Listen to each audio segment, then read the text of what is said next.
Hey, how's it going? Brandon here, head baker at the Bread Box in Minnesota, and this is our first video going over our cookbooks to test them out. So let's get into it. So my goal with going over these cookbooks is basically rating them. I want to rate them and see if a non-cook, non-baker can actually buy these books, successfully recreate the recipes within them. Some cookbooks aren't that easy to work with, but I am going to do as many cookbooks as I can, go through the recipes, and at the end of each recipe I'll rate them on a 1 to 10 in 4 different categories. That's going to be ease of recipe, ease of instructions, understanding them, the pictures in the recipe, and then at the end, of course, tasting the recipe. It's got to taste good. Now, to me, these 4 categories, they represent the non-cook, non-baker. When they pick up a cookbook, they're typically trying something new. So, you know, they want easy recipes. They want to be able to understand the instructions. We love to see beautiful food pictures. They're all over the internet. We all know that. And, of course, we want to be able to successfully provide our families or ourselves with delicious tasting food. So I think these categories are spot on for rating recipe books. So the first book I'm going to go over is going to be one of my favorite books. It's one of the first bread baking specific books that I bought. It's called Flour Water Salt Yeast, The Fundamentals of Artisan Bread and Pizza. It's written by Ken Forkish. It's a James Beard Foundation Award winner, and it really gives you an in-depth look at how to make sourdough, regular yeasted breads, focaccia in pizza, and I think it's worthwhile. I got mine for about 35 bucks. You can get it on Amazon or you can get it at a local bookstore. Flour Water Yeast has a few different sections, I would say around 6. Ken goes over kind of his introduction to baking bread and where he's at and stuff, and then he goes over some essentials for baking bread or working with this book. Then he gets into the 4 really important ones. That's Principles of Artisan Bread, Basic Bread Recipes, Levain Bread Recipes, and then Pizza Recipes. We're going to go ahead and start this video off on, we'll skip Ken's story. If you buy the book and stuff, you can read that yourself. I'm not going to go over that. But we'll start it off how the book starts off, the essentials, the equipment that he suggests, and we'll go over that. And I will also provide some of my alternatives that I used while getting into this book. So let's go ahead and get into those recommended tools. Now, Ken has some specific equipment requirements in this book. I will go ahead and provide my own alternatives as well. His list starts out with a 12-quart round bottom tub, 1 to 2 6-quart tubs, a Dutch oven, a digital kitchen scale, an instant read probe thermometer, proofing baskets, some odds and ends, and then he ends with the pizza equipment. Start with a 12-quart round tub. So it's going to house your bread dough when you make bread. Whether it's the focaccia, the pizza, or the regular bread, he suggests a round bottom specifically because it's easier to clean. And it's also a 12-quart because it's large enough to do one whole recipe within it instead of using multiple items to make the bread. But you can actually use just a big, huge bowl you got for an alternative. Just cover it with a damp towel or plastic wrap, whatever, and then just lift it off the lid and check how much your dough is rised. 6-quart container. Have a lid, makes it easier. This is what you keep. He suggests your sourdough starter in, but I use these for actually making dough in and stuff. You can do that in there as well. It's multiple use. When you have your dough in here, you can actually watch it rise. So you know, it says 2 times the size. You started at 2 liters, gotta get to 4. So yeah, good for these.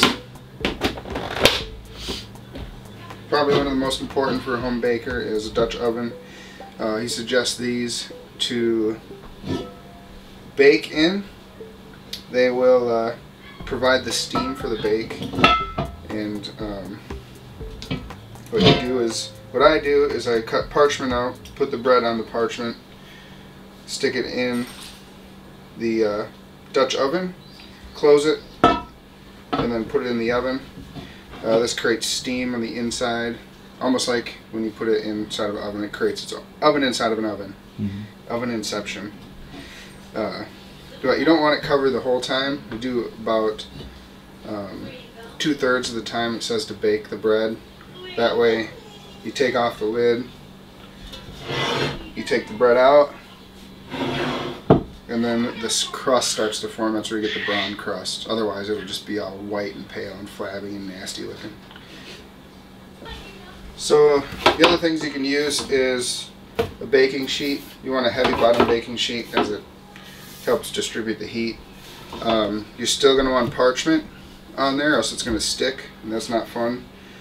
But with this, there's no cover, so you're not going to get any steam. What you need to do is boil water, get a taller pan. I suppose you could use one like this. Put it underneath the rack where the bread is. So the bottom rack, you put it in there at the same time while it's boiling that you put the bread in. Then close the oven. That will create steam inside the whole oven. And do that for, leave it in there for about 30 minutes. Then you can take this out.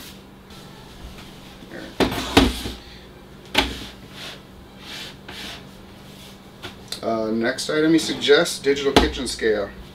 This is a giant one. You don't need one like this. I got this from Amazon. It's got a nice little flap. Keep my grubby fingers off here. Keep that clean. And this comes off as well. These tend to get dirty. And if they don't come off, you get crud underneath. So it's nice for it to come off.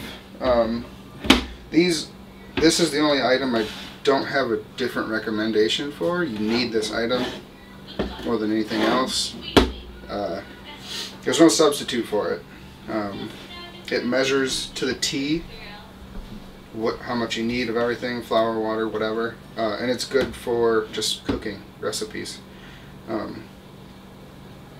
Yeah, so you try to bake a cake with cups, you're never going to get the same amount in that cup. So you need this thing for sure. Instant read thermometer. You want an instant read, obviously, because it's instant. You're going to be measuring the temps on water, flour, all that stuff, the dough. If you really want to get technical, you don't have to, but probe, keep them separate, plug it in. You can turn it on, and this will actually has a magnet on the back, but these are good for taking temperatures and stuff, so you know where you're at. On it, you can change times and also set temps on it. They are very, very finicky. Temperature, time, off, and you can set Celsius to Fahrenheit. There's also a magnet on here too, that's pretty nice, but do not get these things wet. They will be broken in a second. I need a better one, so, okay. Alright. He recommends a proofing basket. So it could literally be any kind of basket. These things are made out of wood, stapled together. You don't want to, typically you don't want to use the bare wood, but you can. You just gotta flour it generously. It comes in these canvas-like cloths. Those stretchy edges. Let's go ahead and put them on. Put them down. And then flour. These are going to basically hold the shape of the dough after you get it all made and you get it shaped up. Just put it in there, and then I put these actually in the fridge for 18 to 24 hours. These are the fancy ones. You don't need to spend $10 on one of these if you don't want to, especially if you're doing something like me, like a cottage bakery. It starts to add up. But these are really nice. There's different shapes. You can get circle ones, really long ones, or really gigantic big ones. But these are the preferred method for most serious bread bakers. But you don't have to do that. You can go budget. When I first started, my second week I made 51 loaves of bread, and there was no way I was going to buy 51 of these. So I spent 50 cents on a Walmart cereal bowl. They work the same. They keep the shape.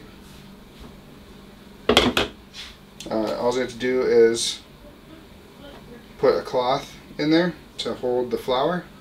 Otherwise it's just going to slide down the side of the thing. And it works same thing. Except for this was 50 cents and this is $10. He recommends 12 quart and a 6 quart. This is a 6 quart. It says keep your levain in there. You don't have to.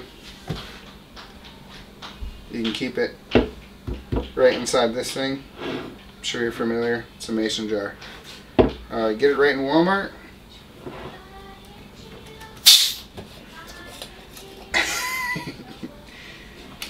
Oh my god, look at it blow up.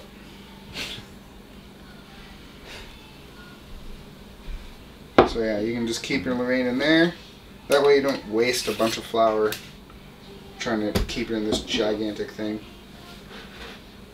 Works.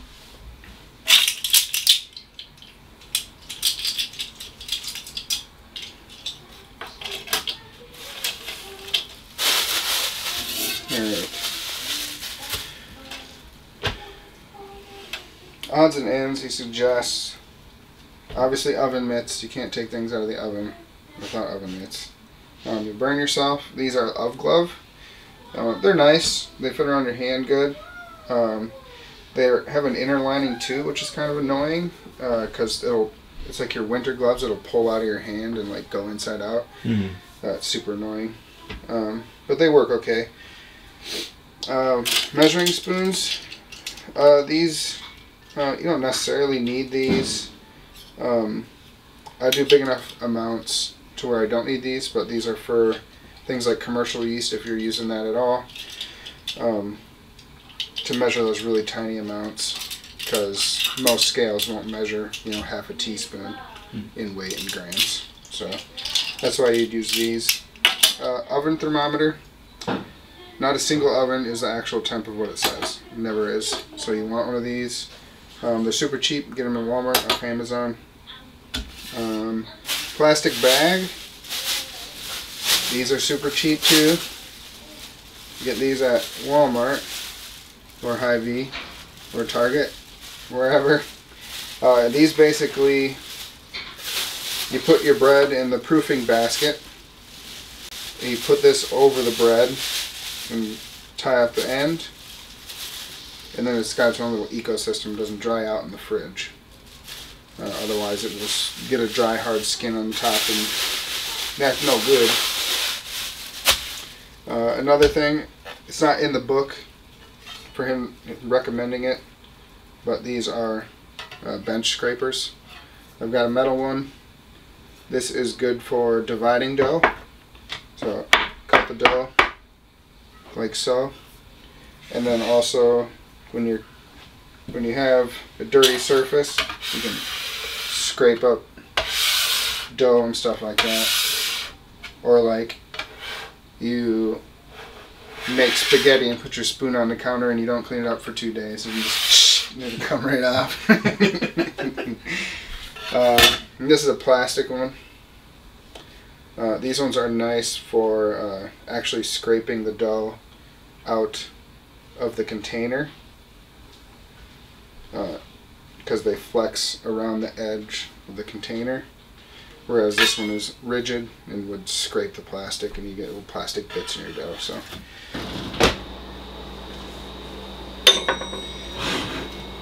for pizza, he suggests pizza peel, which I don't have. I don't need it. Or a oven stone, which is in the oven.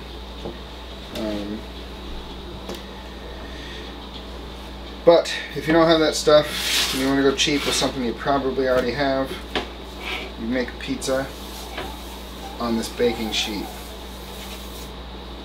You want to put oil down and probably it's like cornmeal or something like that, or semolina flour if you're that kind of person. I personally like to use cast iron. It makes a nice crust. It has even heating. You know, it's nice and heavy. And it's good for if you want deep dish pizza, which is my favorite. This is good. And then of course, the coveted pizza slicer. Preferably not one with visible rust on it. But ideally. It won't hurt you. We've used it for years.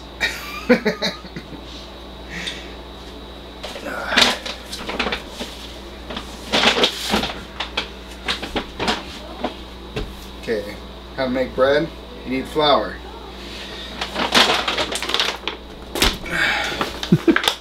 You don't need this much flour. But this is the flour that I use for my bakery. It's organic, heritage grain. You probably don't know this unless if you read really closely. This is pastry flour, so I would not use this for bread. But yeah, you can use any all-purpose bread flour you can find at Walmart, whatever. It's going to work just fine.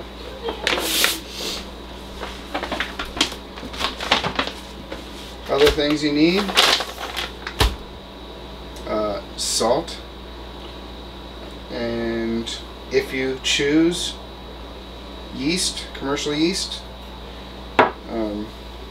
this is going to, if you don't want to use sourdough, he's got regular bread recipes in there, which is the first ones we'll go over.